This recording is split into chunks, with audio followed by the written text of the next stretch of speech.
சீமான் குறித்த சர்ச்சை தொடர்பாக சங்ககிரி ராஜ்குமார் அளித்த பேட்டியை தற்பொழுது பார்க்கலாம். படம் ஒட்டப்படுதுன்னு டெமோ காட்டிக்கிட்டு தான் இருக்காங்க. அதுக்கு தனியா நான் வேற ஒரு வாட்டி காமிக்கணும்னு எதிர்பார்க்கிறேன். அப்புறம் இவன் பிரபாகரனை பொய்ன்னு சொல்லிட்டான் அப்படின்னு சொல்றாரு. நாங்க எப்ப சொன்னோம்? தலைவர் பிரபாகரன் தான் உலகத்திலே உண்மையான தலைவர்ங்கிறதா எங்களுடைய நிலைப்பாடும் கூட. இந்த விஷயத்துல ஏன் இவ்வளவு குழப்பம்னு தெரியல. அண்ணன் செங்கோட்டையனை வந்து பேச சொல்லியிருக்கலாமே. எனக்கு தான் அவருக்கு தொடர்பு இல்லாம போயிட்டாரு.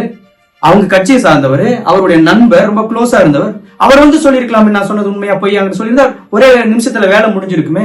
ஏன் அவரை பேச விடாம தடுத்துட்டு இருக்காங்கன்னு எனக்கு தெரியல. இதெல்லாம் கூட எனக்கு பிரச்சனை இல்லை. நம்ம அண்ணன் நான் கடந்து போகணும் அப்படின்னு தான் நான் நினைச்சேன். ஆனா நேத்து திரும்பவும் என்னை பத்தி ஒரு முழு பொய்ய சொல்லியிருக்காரு. அதனாலதான் நான் விலைக்கு சொல்ல வேண்டிய ஒரு தேவை ஏற்பட்டிருக்கு.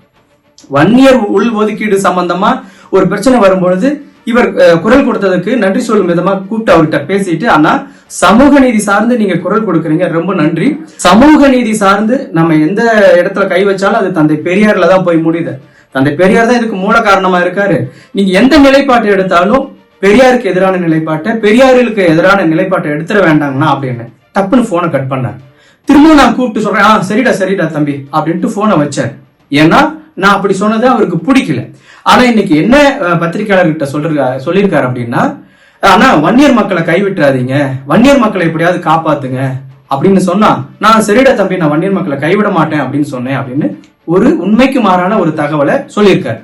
இது அண்ணன் மறந்துட்டு சொல்லியிருப்பாரு அப்படின்னு நான் எடுத்துக்க முடியாது. ஏன்னா நான் பேசுனது அப்ப பிடிக்கல, அவர் மனசுல ரொம்ப ஸ்ட்ராங்கா பதிஞ்சிருக்குது.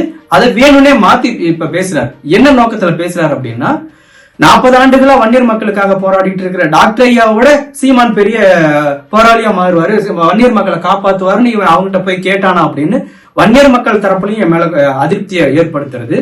ரெண்டாவது வந்து பெரியாரிஸ்டுக்கு மத்தியில இவன் வன்னியர் மக்கள் சார்ந்து ஏதோ சாதி சிந்தனையோட பேசியிருக்கான் போல இருக்கு அப்படின்னு இவங்களுக்கு மத்தியிலையும் ஒரு அதிருப்தியை ஏற்படுத்தணும்னு நினைச்சு அண்ணா இப்படி ஒரு உண்மைக்கு மாறான செய்தியை சொல்லியிருக்காரு.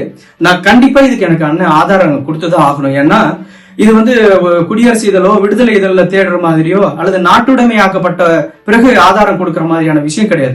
அவரோட கைபேசியிலே இருக்கு. ஏன்னா அவரோட பல கைபேசி உரையாடல்களை பதிவு செய்யப்பட்டு இணையத்துல நான் கேட்டிருக்கேன். இதுவும் அவர் எல்லா கைபேசி உரையாடலையும் பதிவு பண்றாரு. தயவு செஞ்சு கொஞ்சம் பின்னாடி போய் நான் என்ன பேசணுங்கிறத எடுத்து பொது வெளியில போட்டா நான் ரொம்ப மகிழ்ச்சி அடைவேன். ஏன்னா நான் பேசுனதுக்கு உண்மைக்கு மாறா ஒரு விஷயத்த சொல்லியிருக்காரு. தயவு செஞ்சு அவர் எடுத்து அந்த ஆதாரத்தை வெளியிடணும் அப்படின்னு கேட்டுக்கிறேன்.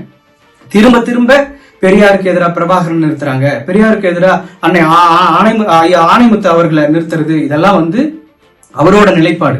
எல்லாருமே வந்து பெரியாருக்கு ஆதரவா தான். தலைவர் பிரபாகரனா இருக்கட்டும், ஐயா ஆணைமுத்து அவர்கள்ட்டும் எல்லாருமே பெரியாரிஸ்ட் தான். பெரியாரிஸ்டுகள் எல்லாமே கொண்டாந்து பெரியாருக்கு எதிராக நிறுத்துறது மூலமா என்ன வெற்றியை அடைய முடியும்னு எனக்கு தெரியல.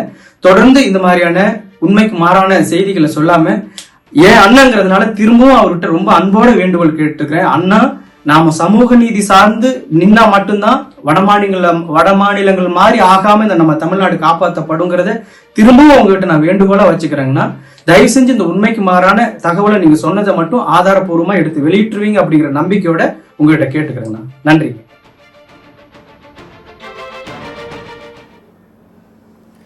பெரியார் குறித்து அவதூறாக பேசியதற்கு எதிராகவும் வன்னியர்கள் இடஒதுக்கீடு குறித்து சீமான் பேசியிருப்பதும் அதிருப்தியை ஏற்படுத்தியிருப்பதாக சங்ககிரி ராஜ்குமார் பேட்டி ஒன்றை அளித்திருக்கிறார். அந்த பேட்டியை தற்பொழுது பார்த்தோம்.